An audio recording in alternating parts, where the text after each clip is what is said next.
He was sitting in first class when they asked him to prove he belonged there, not the elderly white man in 3B, not the businessman in the khaki blazer across the aisle, just him, the black man in seat 1A with the boarding pass that said exactly what it needed to say, except apparently that wasn't enough. "Sir, I'm going to need to see the credit card you used to book this ticket." Those words didn't just cut through the cabin. They exposed something everyone on that plane had been pretending not to see for years. And what happened next, when this passenger, this man nobody recognized, made a choice between catching the most important meeting of his career and standing up for a stranger he'd never met? What that choice cost him, and what it eventually revealed about the company he was about to invest $340 million in, nobody saw that coming.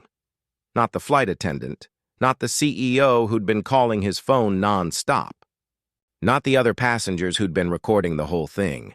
Because sometimes the people you underestimate turn out to be the ones holding all the cards, and sometimes doing the right thing costs you everything you've been working toward.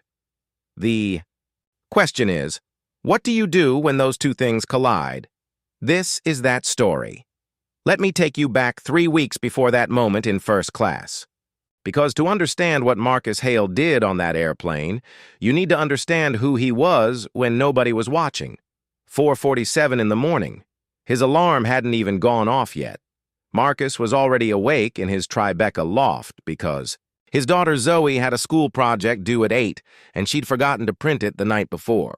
So he made coffee in the dark, fixed the temperamental printer that always jammed on page 3, drove her through morning traffic to her school in Brooklyn, then circled back to Manhattan for a 7:30 breakfast meeting with 3 hedge fund managers who spent the entire time asking variations of the same question. Are you really sure about pivoting into aviation infrastructure? One of them, expensive watch, dismissive smirk, poached eggs getting cold on his plate, said it outright. "It's a dying industry, Marcus." Marcus didn't argue.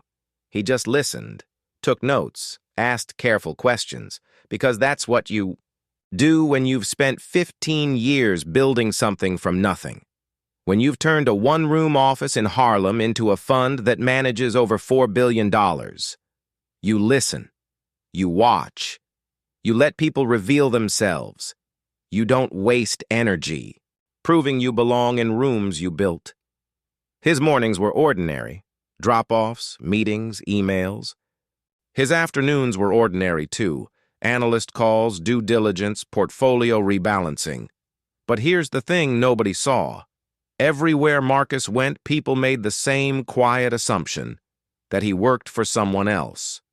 At the dry cleaners, they'd ask if he was picking up for his boss.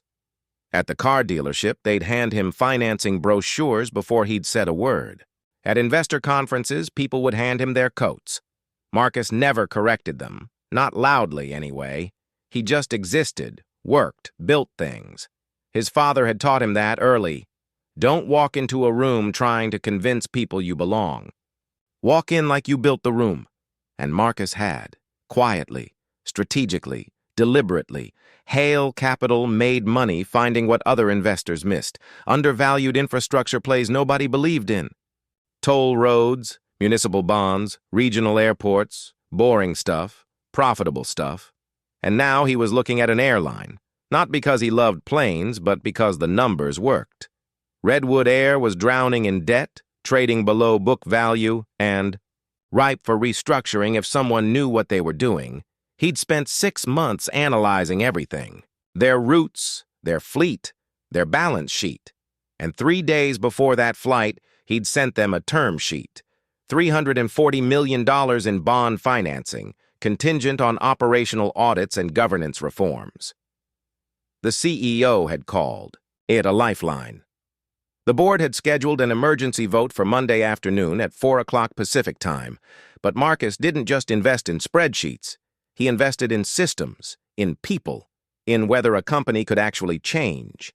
So he'd booked himself a ticket, JFK to San Francisco first class, seat 1A.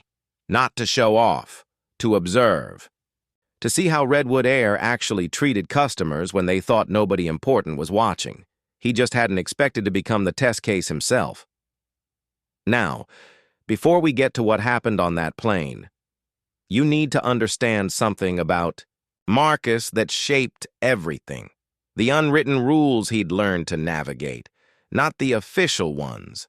Those were easy. The invisible ones. The ones that determined who got believed, who got questioned, who got the benefit of the doubt. He was 12 years old when a security guard followed him through a bookstore on the Upper West Side. He'd been carrying a backpack, wearing a hoodie, reading a copy of Rich Dad, Poor Dad while waiting for his mother. The guard asked to check his bag. His mother, a paralegal who'd clawed her way through night school, didn't yell, didn't make a scene. She just opened the bag calmly, showed the receipt for the notebook inside, and said, "My son wasn't stealing, but thank you for doing your job." Outside, she'd turned to Marcus with something in her eyes he'd never forget. "Don't ever let them make you small," she said, "but don't let them make you cruel either." That became the principle Marcus lived by. Respond with dignity. Demand fairness. Never bow. Never break. When investors doubted him, he didn't shout. He showed them the returns. When banks hesitated on loans, he didn't beg. He built relationships elsewhere. When boardrooms went quiet as he entered, he didn't shrink. He asked better questions than anyone else in the room. He'd learned that power wasn't volume, it was precision, and he'd learned something else too. Something he never said aloud, but thought about late at night, when the city outside his window finally went quiet. If you have power and don't use it to change the system, you're just renting your seat at the table. That's why he never flew private. Even though he could afford it 100 times over. Why he didn't name drop or flash credentials. Why he met with junior analysts in coffee shops instead of summoning them to his corner office. Because respect shouldn't require a title. And justice shouldn't require a lawyer on speed dial. But sitting in seat 1A that Tuesday afternoon, watching a flight attendant avoid his eyes while a man in a khaki blazer sighed impatiently behind her, Marcus realized something. Sometimes the system doesn't fail by accident. Sometimes it's working exactly as designed. The flight was scheduled to depart at 2:10. Marcus checked his watch. 1:42, 28 minutes. But that wasn't just a departure time for him. It was a deadline with consequences that would ripple through hundreds of lives. At 4 o'clock Pacific, exactly 6 hours and 18 minutes from that moment, Redwood Air's board of directors would convene in a San Francisco conference room to vote on his financing proposal, $340 million, the difference between Chapter 11 bankruptcy and survival. His term sheet had 3 conditions, all non-negotiable. First, he had to be present at the vote to answer questions directly. Second, he had to complete a final operational assessment by flying Redwood Air unannounced to see how they actually ran things when they thought nobody was watching. Third, if he missed the meeting, the offer expired. No extensions, no second chances. The board had been explicit about that. They had 2 other bidders circling. A vulture fund that wanted to strip assets, a private equity firm that would gut the workforce. Both offers were worse for employees, worse for customers, but available immediately. Marcus's deal was better, fairer, structured so that hourly workers would get equity stakes and the company could recover without mass layoffs. But it required trust, and trust required him showing up. If this flight didn't take off on time, if security dragged this out another 20 minutes, if he missed his connection window, it was over. 6 months of work, 947 pages of financial analysis, 12 interviews with former employees. A restructuring model that preserved 92% of current jobs. All of it. Gone. But none of that mattered if he wasn't in that room at 4 o'clock.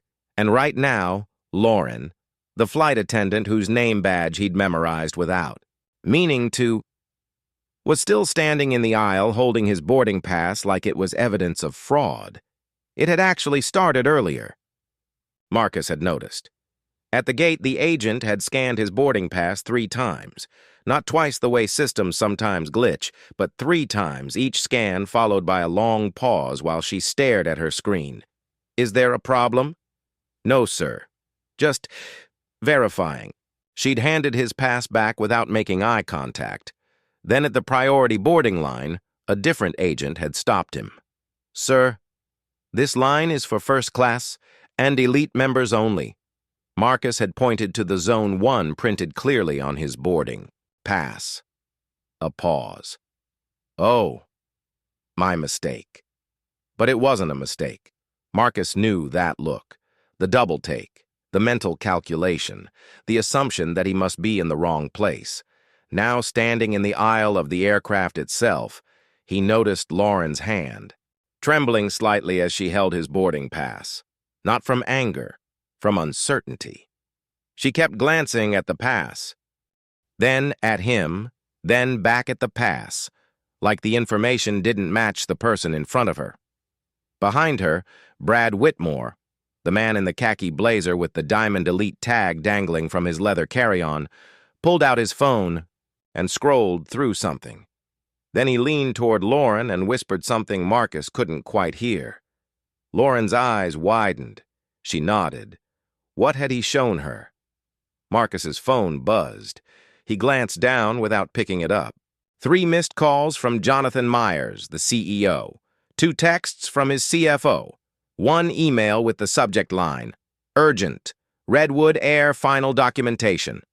The phone sat face down on his armrest, its leather case embossed, discreetly, almost invisibly, with his firm's logo. 3 letters, HCP, Hale Capital Partners, but nobody had looked closely enough to see it. Marcus noticed other things, too. The passenger in 3B kept glancing over, then quickly away. The flight attendant at the back of the cabin had frozen mid-pour, champagne glass hovering, just watching. And the woman in 2C had her phone up, angled perfectly to capture everything. Lauren's face, Brad's body language, Marcus's calm. She wasn't just recording randomly, she was recording evidence. "Ma'am," Lauren said sharply to the woman with the phone, "I need you to put that away. FAA regulations." "FAA regulations don't cover discrimination," the woman shot back. "And I'm a lawyer. Try again." The temperature in the cabin seemed to drop. Then Marcus heard it. From somewhere behind business class, past the curtain in the main cabin, a voice rose. "Distressed, desperate. I have a boarding pass. I'm supposed to be on this flight." A woman's voice. Accented. Maybe Middle Eastern, maybe South Asian. "Ma'am, your name isn't coming up in our system." A male flight attendant, younger, voice tight with impatience. "You'll need to deplane and sort this out at the gate." "But I checked in online. I have my confirmation number." "Look, ma'am, if you don't deplane voluntarily, we'll have to call security." Marcus turned his head slightly. He couldn't see past the galley, but he could hear everything. The woman's voice cracking. "My mother is in the hospital. I need to get to Phoenix, please. Just check again." "I did check. You're not in the system. Behind." "Marcus," someone muttered. "This is why we're always delayed. When do you step in? When someone else's crisis interrupts your own." Marcus looked at his watch. 1:46, 24 minutes until departure. If he stood up now, if he walked back there, if he got involved, it would complicate everything. Lauren was already questioning his presence.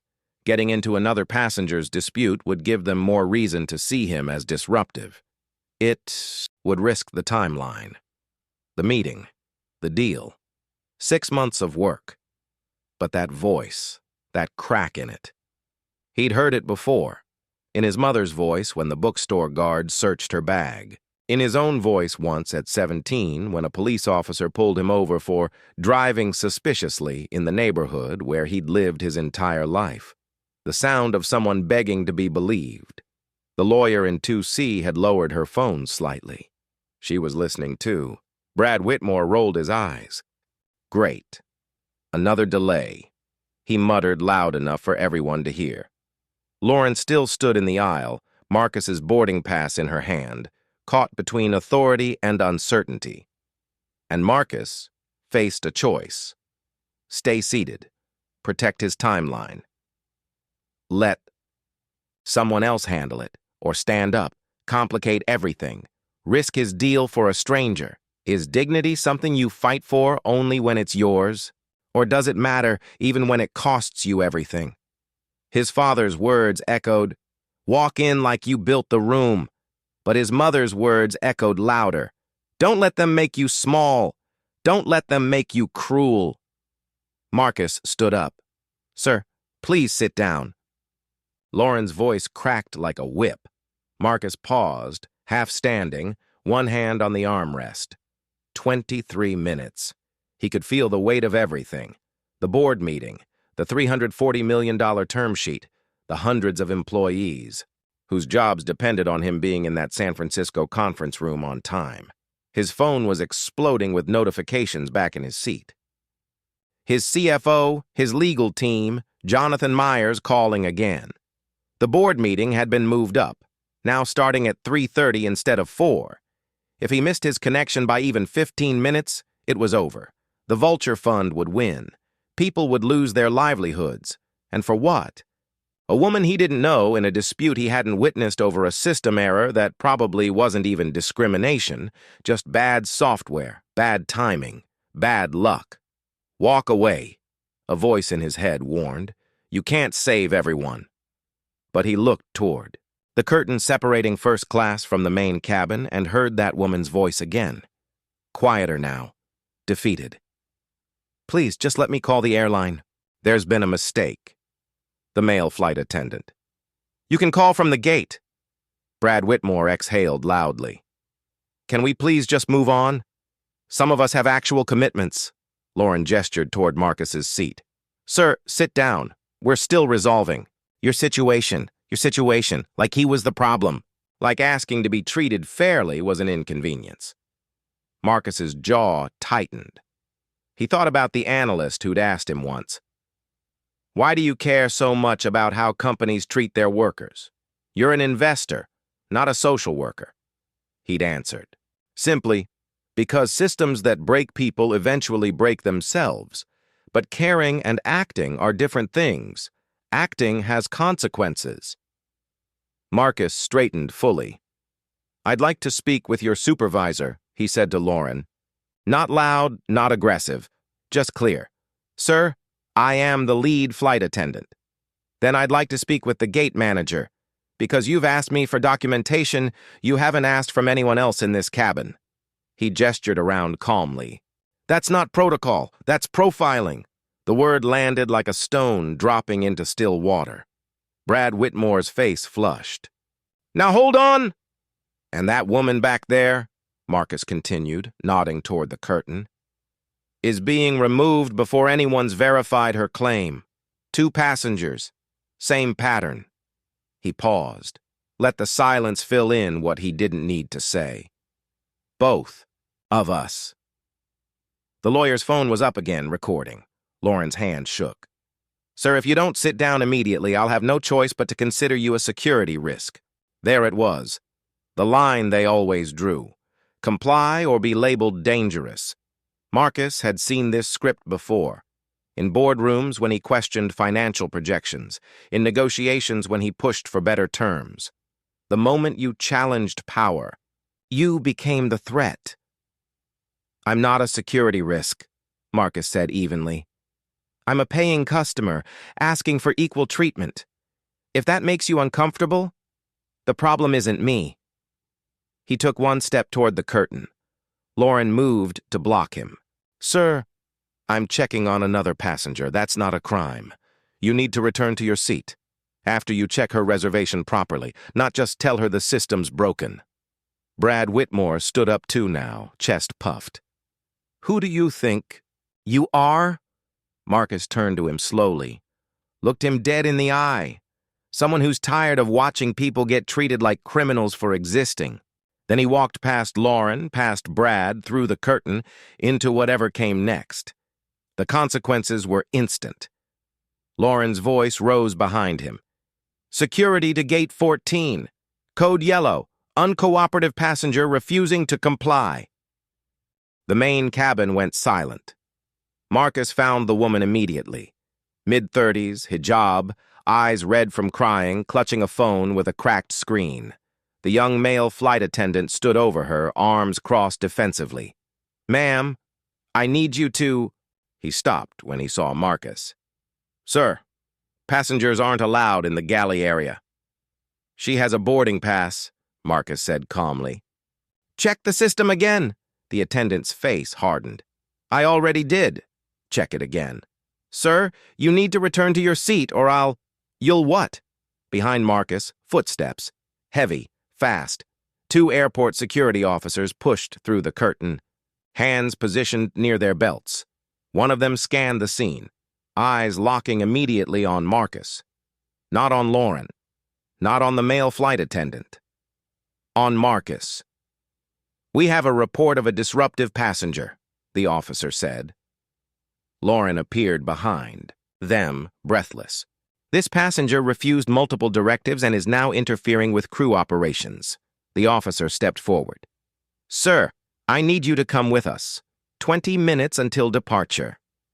Marcus looked at the woman, Layla, he'd later learn her name was, still clutching her bag, tears starting to fall. He looked at the officers, at his watch, at everything he was about to lose. "On what grounds?" he asked quietly. "Interfering with flight crew, refusing to comply with crew instructions, creating a disturbance. I asked them to check a passenger's reservation. That's not interference." The second officer stepped closer. "You were told to return to your seat multiple times. That's non-compliance." Lauren appeared beside them, performing now for the growing audience. "This passenger has been disruptive since boarding. He refused to provide verification when asked, became confrontational with crew members, and physically pushed past me to access a restricted area." "I didn't touch you," Marcus said quietly. "You brushed past me when I explicitly told you to stop." Lauren's voice was rising. "That's assault." The word hung in the air. "Assault." Passengers gasped. Someone whispered, "Oh my God." Marcus felt it. The shift. The way the narrative was being written in real time. The way words like disruptive, non-compliant, confrontational, and now assault were being layered on top of him like a straitjacket. One of the officers turned to Layla. "Ma'am, did you witness this passenger assault the flight attendant?" Layla looked terrified. I don't know. I wasn't watching. He pushed past her to get back here, correct? Maybe. I don't. Yes or no? Layla's eyes darted. To Marcus, then to the officers, then down. "I guess. Yes." Marcus felt the ground shift beneath him. From first class, Brad Whitmore's voice carried clearly, "Look, I don't want to make this about race, but let's be honest. When someone doesn't follow the rules and then pulls the discrimination card, what are we supposed to think?" The sentence landed like a verdict. What are we supposed to think? Not what actually happened, not why he was questioned in the first place. Just, what are we supposed to think about someone who looks like him, acts like this, challenges us like that? The officer reached for Marcus's arm. "Let's go, sir. Don't make this harder than it needs to be." "Wait." The lawyer from first class. Alyssa, Marcus would learn. Pushed through the curtain, phone still raised. "I recorded the whole thing," she said, voice sharp and clear. "He didn't touch her. He walked past her after she blocked his path, which she had no legal right to do." She pointed at Lauren. "And you asked him for his credit card without asking anyone else. That's textbook profiling." The lead security officer frowned. "Ma'am, lower your phone. This is a secure area. Recording is prohibited." "Actually," Alyssa said, pulling a business card from her jacket, "I'm an attorney specializing in civil rights litigation, and recording potential civil rights violations in public spaces is fully protected under the First Amendment. You want to test that?" The officer hesitated. Lauren's face went pale. "She's been disruptive this entire time. I've been sitting quietly in 2C documenting discrimination." Alyssa turned to Marcus. "Did she ask anyone else in first class for their credit card?" No. Did she ask you why you were in first class? She said the seat was reserved for premium customers and needed to verify my purchase. Alyssa turned back to the officers. That's disparate treatment, profiling, and if you remove him based on her complaint, you're complicit. The second officer pulled out a radio. We need a supervisor at gate 14. Through the window, Marcus could see the jetway still attached. The ground crew waiting. The clock. 1:54. 16 minutes. A woman in a Redwood Air uniform appeared at the jetway door. Older. Name tag. Patricia Reeves, gate manager. She surveyed the scene with the tired eyes of someone who'd seen this exact situation too many times before. What's the situation? Patricia asked. Lauren spoke first, words tumbling. This passenger refused to provide verification for his seat assignment, became confrontational when I asked standard security questions, and then physically pushed past me to interfere with another passenger's removal. That's a lie, Alyssa interrupted. I have video. Patricia held up a hand. Everyone, please, let me see the boarding pass. Lauren handed it over. Patricia scanned it with a handheld device. Waited. Frowned. The ticket is valid, she said slowly. Purchased 10 days ago. Confirmed seat assignment. No flags in the system. She looked at Lauren. Why did you question this passenger? Lauren's mouth opened, closed. There was a concern about what? Silence. From first class, Brad Whitmore's voice. Can we please just resolve this? I have a meeting at 3:30. Marcus's head snapped up. 3:30. The same time as his board meeting. Patricia turned to the cabin. Did anyone else witness what happened here? Silence. Marcus could see them. Passengers in rows 25 through 32, all with clear sight lines. A businessman in 26A who'd been watching the entire time. A college student in 28C who'd literally recorded it before putting his phone away when security arrived. An elderly couple who'd exchanged knowing glances when Layla was being questioned. They all looked down, at their phones, their magazines. Their hands, anyone? Patricia asked again. Nobody spoke. Marcus understood. He'd seen it 1,000 times. In board meetings when someone made a racist joke and everyone went quiet. In investor calls when credentials got questioned and no one pushed back. In restaurants when staff followed him to the bathroom and other diners pretended not to notice. Speaking up meant becoming part of the problem. It meant delays, inconvenience, conflict. Silence was easier. Patricia sighed. She looked at Layla, still frozen near the galley. Ma'am, what did you see? I was upset about my reservation. I wasn't really paying attention to... Did this man push the flight attendant? Layla glanced at Marcus. He could see it in her eyes. The terror of getting it wrong, of making things worse, of being the next person removed. I don't know. Maybe he just walked past her? I'm not sure. Patricia turned to Alyssa. You said you have video. I do, from first class. It shows the initial confrontation, her asking for his credit card, him asking if she'd asked anyone. Else, her refusal to answer. It shows her blocking the aisle when he stood up. It shows him walking, not pushing. Past her. Can I see it? Alyssa hesitated. Not without a warrant or his consent. He may need this for litigation. Patricia's jaw tightened. She looked at Marcus. Really looked at him this time. His tailored suit. The Financial Times still folded on his armrest. His calm demeanor. The leather phone case with those 3 embossed letters most people wouldn't. Notice, HCP. Sir, she said carefully, I apologize for the confusion. You're welcome to return to your seat. We'll resolve the other passenger's issue separately. Marcus didn't move. What about her? He nodded toward Layla. That's a separate matter. Is it? Marcus checked his watch. 1:58. 12 minutes. Until scheduled departure. His phone was exploding with notifications back in his seat. The board meeting was in 92 minutes. His connection window was evaporating. If this plane didn't push back in the next 10 minutes, he'd never make. It was already over. The deal was dead. 6 months of work, $340 million, hundreds of jobs saved. All of it gone because he'd stood up, because he'd walked back here, because he couldn't watch another person get erased without saying something. Patricia was waiting for his answer. "Sir, you can return to your seat now." Marcus looked at Layla, tears streaming silently down her face. "Check her reservation," Marcus said. "Properly, not just tell her the system's down. Call the booking center, verify her confirmation number, do your job." Patricia's expression hardened. "Sir, I understand you're frustrated." "I'm not frustrated. I'm watching you apply 2 different standards to 2 different people in 2 different cabins and calling it policy." "That's not what's happening." "Then prove it.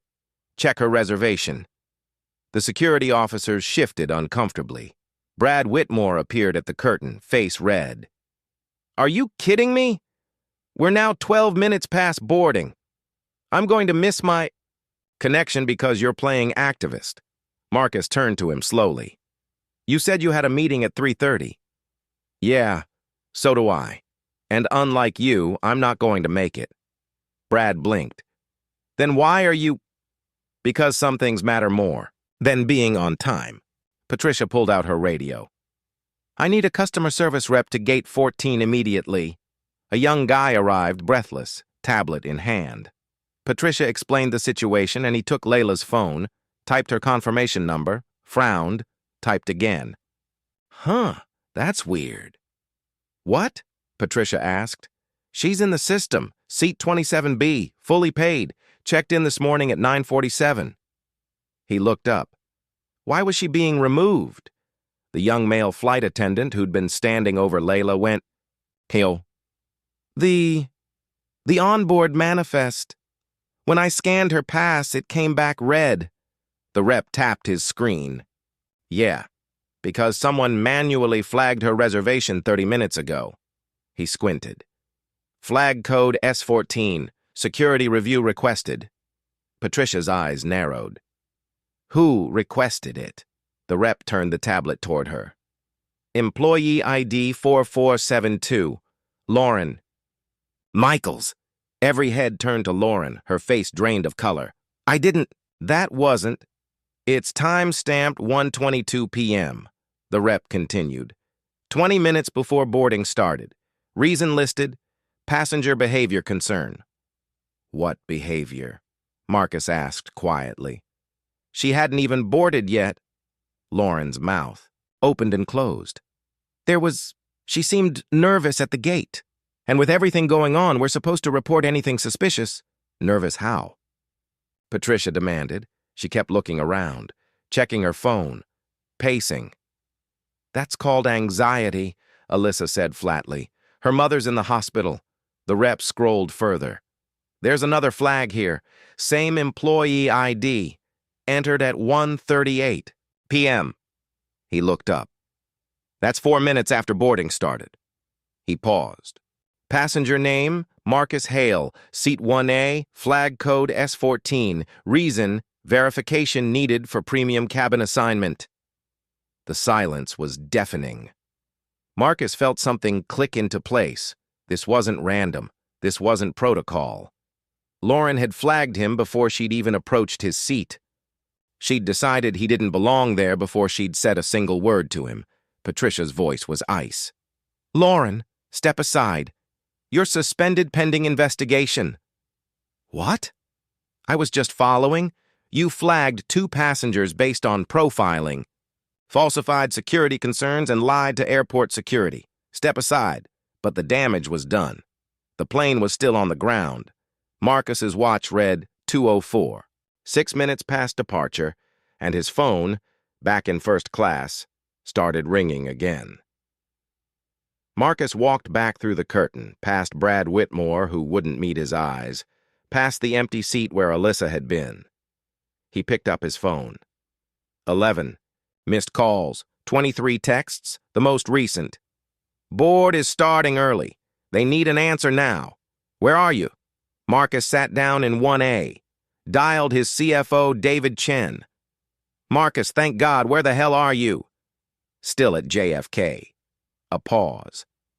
What do you mean still at JFK? The flight was supposed to... I know. They're starting the meeting in 15 minutes. If you're not there... I'm not going to be there, David. Silence. Then, what? I'm not going to make it. Jesus Christ, Marcus, do you understand what this means?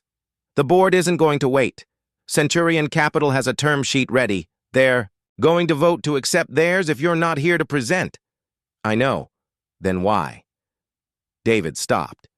Marcus could hear him breathing, trying to control his frustration. What happened? I got profiled on the flight I was taking to audit their operations. By their staff. Another pause, longer this time. Marcus, a flight attendant flagged me in the system before she even spoke to me. Questioned my right to be in first class. Demanded my credit card when she didn't ask anyone else. Called security when I stood up for another passenger being removed for no reason. Oh my God. Yeah. Did you tell them who you are? Marcus looked at his boarding pass, the Financial Times, the phone in his hand with Jonathan Myers' name filling the missed call log. No, he said quietly. I didn't. Why not? Because the point was to see how they treat people, not how they treat investors. David was quiet for a long moment. They're going to vote for Centurion. You know that, right? Everything we built, the employee equity stakes, the job preservation, the restructuring plan, it's gone. Centurion's going to strip assets and sell parts. 1,000 people are going to lose their jobs. Marcus closed his eyes. I know. Was it worth it? Marcus opened his eyes, looked back through the curtain at Layla, who was finally being helped by the customer service rep, at the passengers who'd stayed silent, at Lauren, who was crying now. Ask me later, Marcus said. He hung up. Marcus stared at his phone screen. His daughter Zoe smiled back at him from the lock screen, gap-toothed, holding up her science fair ribbon from last month. 3rd place. She'd been so proud. He remembered what she'd asked him that morning 3 weeks ago when he'd driven her to school after fixing the printer. Dad, why do you work so much? He'd been surprised by the question. What do you mean?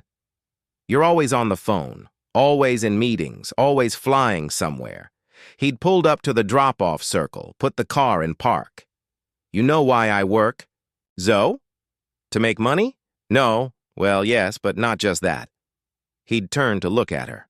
I work so that people who work hard, people like your teachers, like the janitor at your school, like the lady who serves us coffee at that place you like, those people get treated fairly. So their bosses can't just fire them for no reason. So they get paid what they're worth. Zoe had tilted her head. But you're like a money person. You don't work at a school. No. But I invest in companies, and I only invest in ones that treat people right. If they don't, I don't give them money. And if they want my money, they have to promise to do better. Does it work? He'd smiled. Sometimes. She'd grabbed her backpack, opened the door, then stopped. Dad? Yeah? What if they lie? Like, what if they promise to be nice, but then they're mean anyway? Marcus had thought about that. Then I pull my money, and I make sure everyone knows why. Zoe had nodded, satisfied. Okay, that's fair. Now, sitting in seat 1A, watching the minutes tick past departure time, Marcus thought about that conversation. What if they lie? Redwood Air had sent him glossy presentations about their commitment to inclusion, about their diverse workforce, about their customer-first culture. And then, their lead flight attendant had profiled 2 passengers in 30 minutes and called them security threats. The company didn't have a PR problem. It had a systems problem, a culture problem, a leadership problem that no amount of investment could fix if the rot went this deep. His phone buzzed. A text from Zoe. Good luck at your big meeting, Dad. He stared at it, then typed back, Thanks, sweetheart. I love you. He didn't tell her the meeting was lost. He didn't tell her he'd just sacrificed 6 months of work. He didn't tell her he wasn't sure if he'd made the right choice, but he knew she'd understand someday. Marcus stood, walked back to the galley where Patricia, the security officers, Lauren, and the customer service rep were still clustered. Layla sat nearby, finally cleared to stay on the flight, wiping her eyes. "I need to make a call," Marcus said to Patricia. "On speaker. Everyone here needs to hear it." Patricia frowned. "Sir, I don't think—" "Trust me." Something in his voice made her stop. Marcus pulled out his phone, scrolled to a contact, hit dial, put it on speaker. It rang twice. "Marcus." Jonathan Myers' voice came through, tense and urgent. "Where are you? The board is convening in 10 minutes. We need you here." Marcus looked around at the faces watching him. "I'm still on your airplane, Jonathan. Flight 618, Gate 14, JFK. A pause. "What? Why haven't you taken off?" "Because your lead flight attendant flagged me as a security risk. She demanded to see my credit card to prove I could afford first class. Then she called airport security when I questioned why I was being treated differently than other passengers." The silence on the other end was deafening. "She did what?" "I'm standing here with your gate manager, 2 airport security officers, and about 6 witnesses. Your employee profiled me, and she profiled another passenger, a woman traveling to see her dying mother, and tried to have her removed from the flight." "Marcus, Jesus Christ, I'm so sorry. I know what this is, Jonathan. It's exactly what I flew Redwood Air to find out. Whether your company actually treats people with dignity, or whether you just say that in PowerPoints." Brad Whitmore had appeared at the curtain again, listening now. Jonathan's voice came back, shaking slightly. "What do you need? I'll have them upgrade you, compensate you, issue a formal—" "I don't want an upgrade, Jonathan. I already paid for first class." "Then what do you want?" Marcus looked at Lauren, who had gone absolutely white. "I want you to ask your gate manager to pull up employee ID 4472, Lauren Michaels. Ask her to read you the flags she entered into your system today." Patricia pulled out her tablet. "Read aloud. Employee 4472, Lauren Michaels. 2 security flags entered. First, passenger Layla Hassan, seat 27B, flagged at 1:22 p.m. with code S14. Reason listed, passenger behavior concern. Second, passenger Marcus Hale, seat 1A, flagged at 1:38 p.m. with code S14. Reason listed, verification, needed for premium cabin assignment."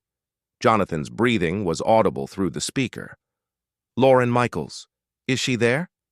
Lauren's voice was barely a whisper. "Yes, sir." "Why did you flag those passengers?"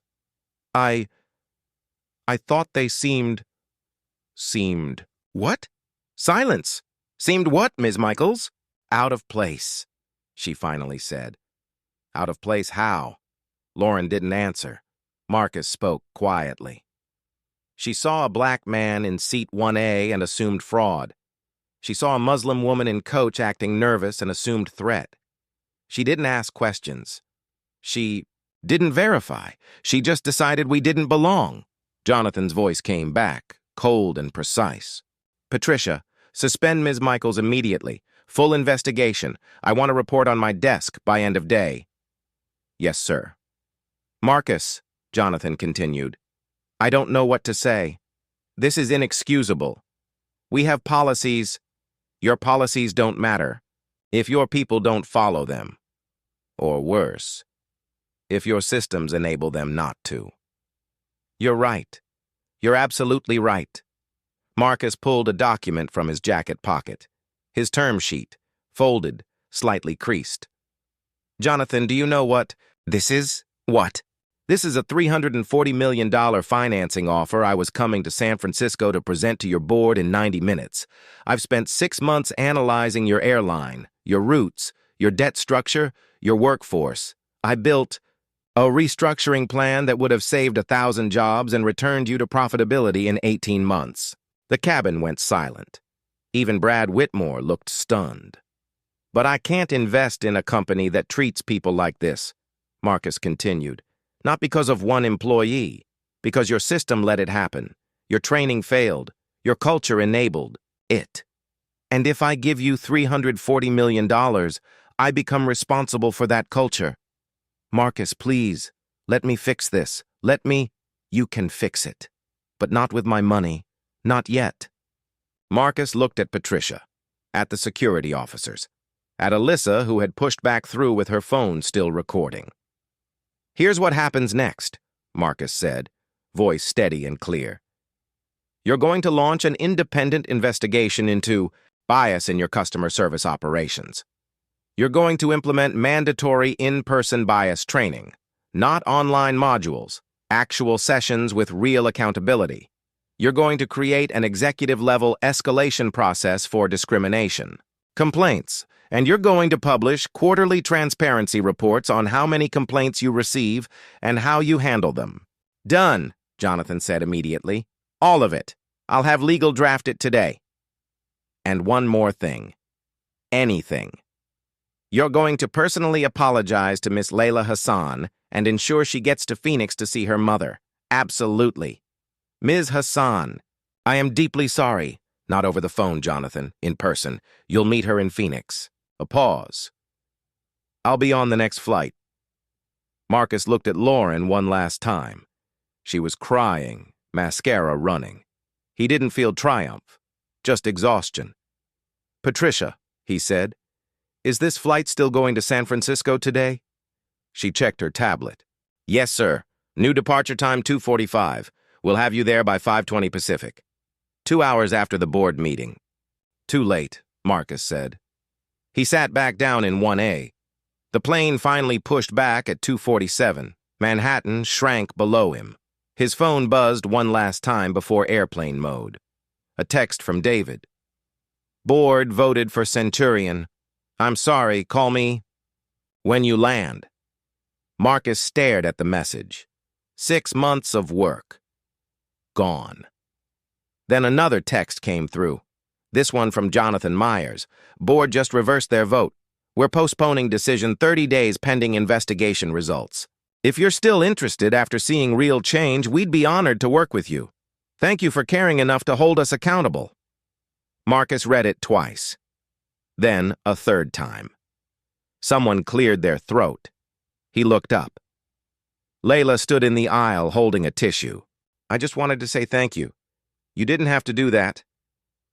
Yes, I did, Marcus said simply. You missed your meeting. Meetings can be rescheduled. Dignity can't. She nodded, eyes glistening. My mom, she's going to be okay, but I almost didn't get to see her because someone decided I looked suspicious. She paused. You lost something important today. For me. For all of us. Marcus thought about Zoe's question. Does it work? I didn't lose it, he said. I invested it differently. Layla smiled, small but real. Thank you for the investment. After she returned to her seat, Alyssa leaned over, from 2C. That was all recorded, by the way. If you need it for anything, litigation, press, whatever, I have timestamps, clear audio, everything. Keep it, Marcus said, but share it. People need to see what happens when you speak up, and what happens when systems finally listen. 3 weeks later, Redwood Air announced sweeping reforms, independent bias audits, mandatory training with third-party facilitators, an executive-level civil rights officer position, quarterly public, reports on discrimination complaints. Lauren Michaels was terminated. Brad Whitmore wrote a LinkedIn post about learning moments that got ratioed so badly he deleted his account. Layla's mother recovered. She sent Marcus a handwritten note. Thank you for seeing my daughter. And Marcus? He eventually restructured the deal.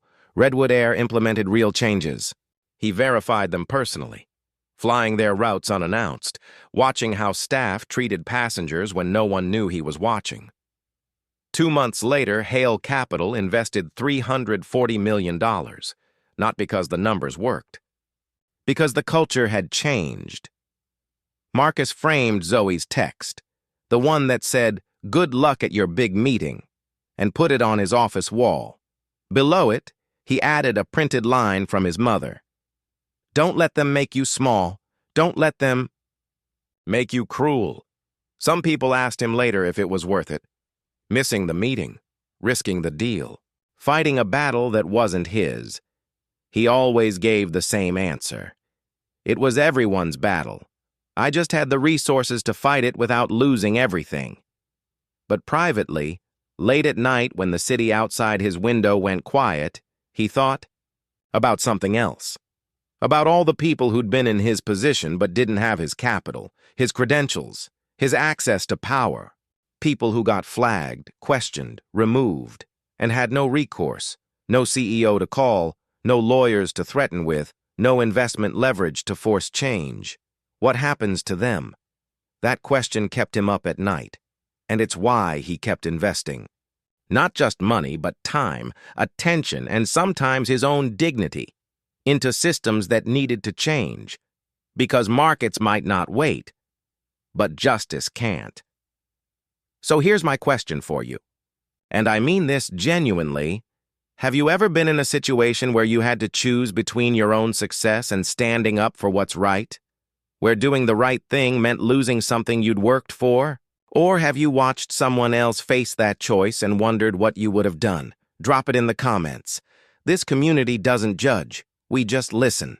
Because stories like Marcus's, they're not just about billionaires on airplanes. They're about the small moments when we decide who we want to be. And if this story landed for you, if you're sitting here thinking about those moments in your own life, please subscribe. Every week we share stories that matter, human, complicated, real stories about the choices that define us. Thank you for being here. Thank you for making it all the way to the end. Take care of your people. Stand up when it costs you something. That's when it matters most. I'll see you in the next one.